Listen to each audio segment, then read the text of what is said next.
Hello friends, my name is Mrs. Bilkis Khatri and I am one of the faculties at A. Shah's IS Institute, Mumbai. Presently you are watching me on CIFI.com.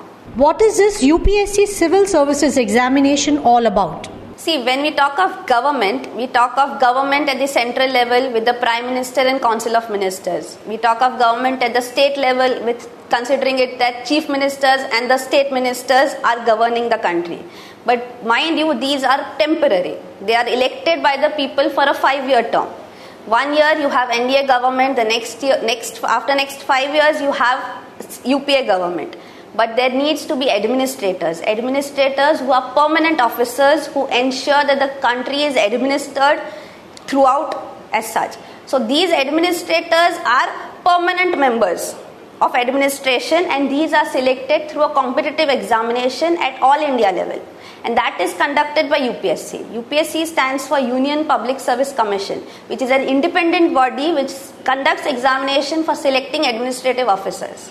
This civil services examination is one examination for selecting students for a list of 24 services, out of which 2 are all India services and very prominent and famously known as IS and IFS. IS stands for Indian Administrative Services and IFS stands for Indian Foreign Services. These officers, IS officers, are the collectors, district collectors at district level.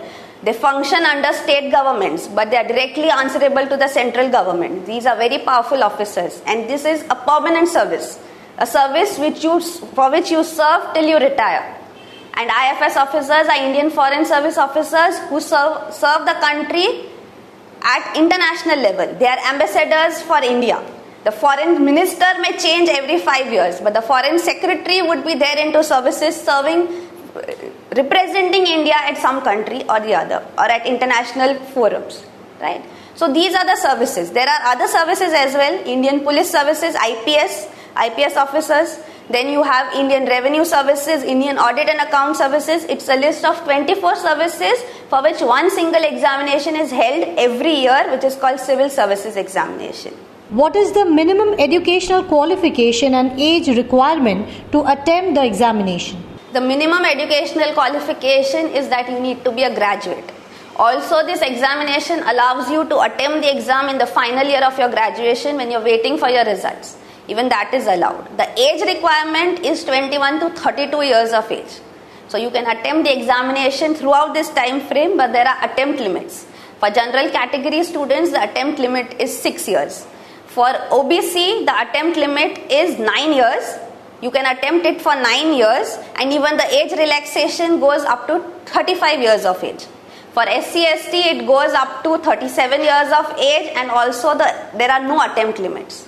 So this examination gives you a lot of time to prepare for the exam and attempt.